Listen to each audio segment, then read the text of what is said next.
I think there is something incredibly alluring about studying the lives of legendary creatives throughout history, and I don't think I'm alone in being interested, wondering what exactly made these people ascend from obscurity to prominence in his or her field seems to be a universally intriguing thing to ponder. However, attempting to live like a rock star can not only be tricky, but downright impossible. I live in the country, far away enough from the cities to enjoy the creativity that vast open spaces can render, yet close enough that I can hop into what feels like the center of the universe. It's been over 60 years since George Harrison and the Beatles changed music forever. Starting in his teens, this Beatle was an English teddy boy, then a young apprentice to Eastern music and spirituality, and eventually a heralded solo musician. And George Harrison picked up a cornucopia of habits from around the world. So of course, curiosity got the better of me, and I concluded that experiencing George Harrison's daily routine could not only be illuminating to his creative process, but maybe I could discover that some of it could work for me. And I'm positive that I'll come away from this experience with a new perspective. But I have to say, and as you'll soon see, it turns out George Harrison's daily routine was beautiful and peaceful, which is of course no surprise. So without further ado, this is my best attempt at a day in the life of George Harrison. Here it comes. Morning, 10 a.m. I started this morning as most of the world does, which is to say in a daze and generally hygienic, but the main objective, especially for these wee hours, is to be calm. George began his day exploring the grounds of his sprawling 62-acre property entitled Friar Park. As the earth began to arise, the sounds of nature slowly increasing in volume, I found this the first shockingly agreeable deviation from my actual morning routine, which usually consisted of bombarding my barely lucid mind with copious amounts of coffee and Reddit. But this is a much better way to start one's day. George's song lyrics such as "Here Comes the Sun" and "All Things Must Pass" seem so obviously forged in gorgeous warm mornings just like this one.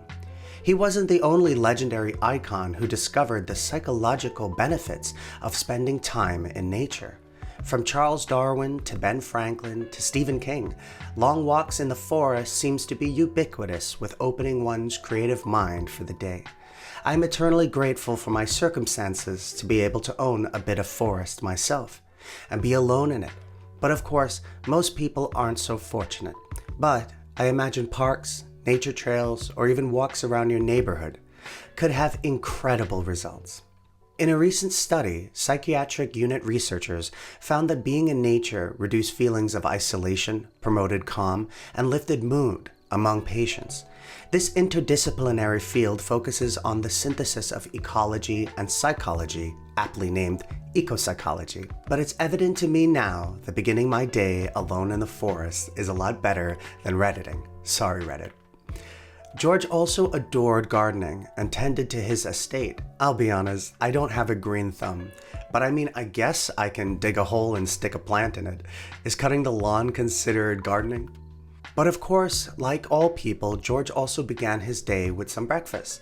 No doubt influenced by his time studying Eastern spirituality, George was an avid vegetarian, and his favorite breakfast was as English as they come: beans and toast.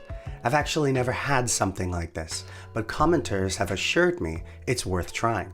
And not for nothing, but a simple breakfast is always welcome in our busy days, I'm sure.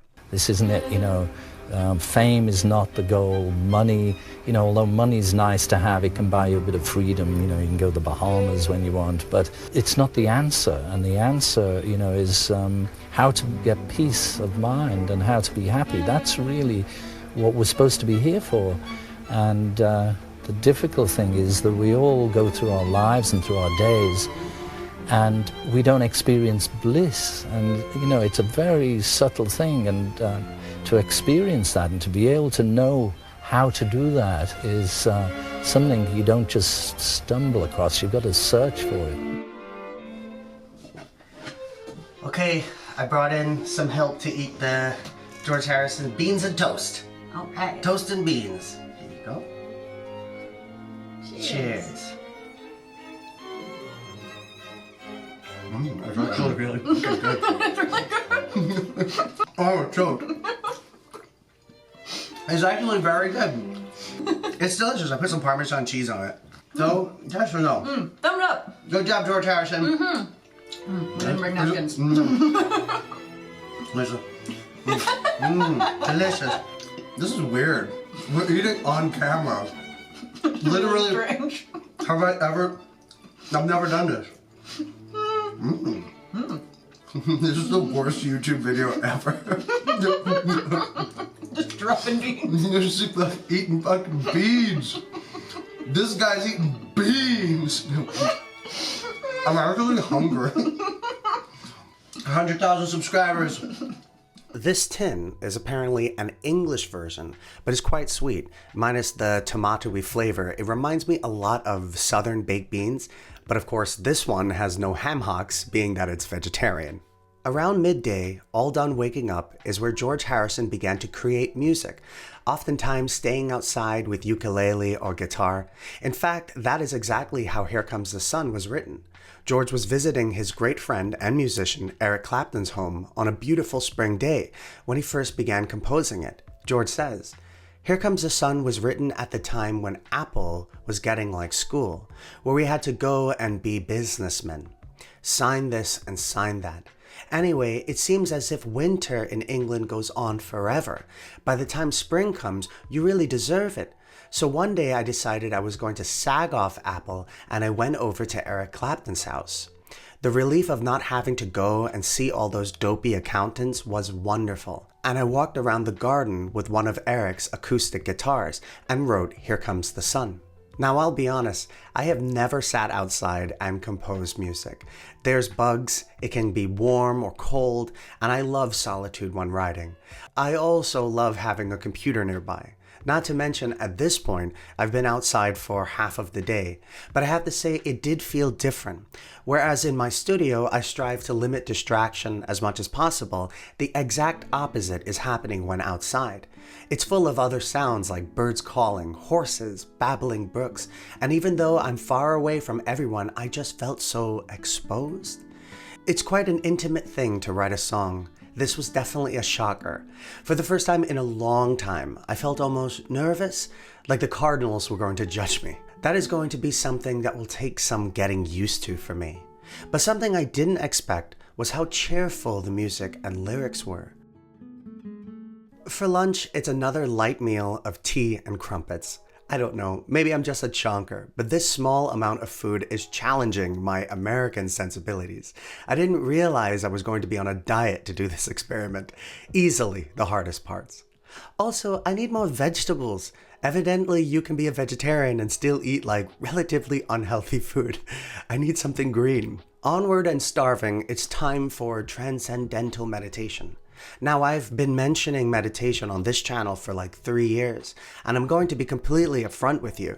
I've never really done it. Like, I don't know how to relax. I could be sitting on a beach and my mind is just racing about everything all the time. I can't even sit still, so I knew this was going to be a challenge. I actually just looked it up on the internet to see how to start. Okay, so I found a beginner's video. People seem to like in the comments the general idea, it seems, is to have a mantra in your mind, like a phrase, a word, or something that you can focus on. I have to keep my eyes closed the whole time for 20 minutes. Shouldn't be too hard. I don't know. It's entirely possible I'm just a very anxious person, because I kept getting distracted by any noise away from the mantra. And at one point, I swear I was like floating and spinning, which kind of freaked me out.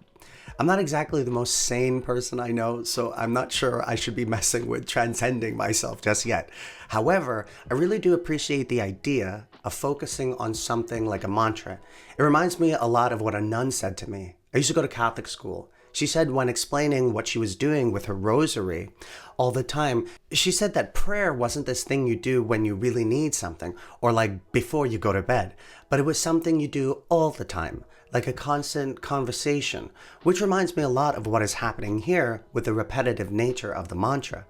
Maybe like how prayer isn't done the same for everybody, maybe meditation can be how you choose it to be. Like personally, I find being in motion very calming and sitting still not calming at all. So maybe I'll find another form of meditation that works for me.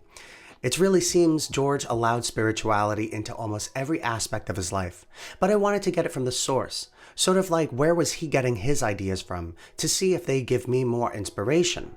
After spending some time as George would listening to his favorite musicians like Bob Dylan, Buddy Holly, Carl Perkins, and Ravi Shankar, I decided to read some literature that George was a big fan of.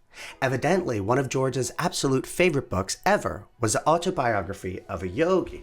Oh, where is it? It's over here. To the point that wait, this guy kind of looks like me. Okay. To the point where he had them laying all over his home so guests could read them. He even reread it multiple times in his life. The HollyHobs' Leah Robbins, who helps us with tons of research and scripts and so much more, said that people find it life-changing. I'll report back with my findings. After such a peaceful day, one of the most surprising things to me is George's love for cars, from leisurely drives all the way to Formula One. Like I was saying before about me being at my most calm when I'm in movement, I have to wonder if driving for George was a similar thing to meditation, right? When you're on the road and it just stretches ahead of you, all the places you could go, it feels so freeing, and it was such a nice change of pace to, instead of getting in my car and going to, say, the grocery or doing other errands, to just hop in and go anywhere. Nowhere to be but right where I am on the road. Maybe even finish off the day with a nice vegetarian Indian meal, which George was quite fond of. I've never spent a single day of my life like that, concentrating so deeply on nature and spirituality. It almost felt like the musical part was as organic as taking a walk. There wasn't this emphasis on getting anything right, just enjoying the day from the moment to moment. I felt so accomplished. Even though by my normal standards, I didn't really do a ton. It completely shifted my work-life balance perspective. There just wasn't this pressure, and boom, a whole song came out from it, and I felt happier and so much, I don't know if this is the right word, but so much lighter. My biggest takeaway that I'm going to incorporate into my life from this experiment is definitely the morning walks through nature. It's completely upended my morning in the most lovely way. I'm probably not going to continue riding outside just yet because I personally like the solitude and quiet of my tiny studio room, but I'm curious if working outside would be helpful for others. It's so easy to idolize people like George Harrison, people we all look up to and imagine them to be living such grand lifestyles. But when you boil it down to the average day, away from the large concerts and hours in the recording studio, George's routine was rooted in gentle contemplation, easy living, and a removal of the pressure of being creative and just doing what comes naturally. I feel like doing this experiment helped me turn the dial and slow down my day to enjoy the things that really matter to me. I feel so happy. This video has been a joy to make, and I think it'll be a great new series. Maybe we can do the rest of the Beatles and other rock stars like David Bowie, Elton John, who knows? Let me know whose daily routine you'd be curious to see. Well, thanks so much for watching everyone, and I'll see you next time.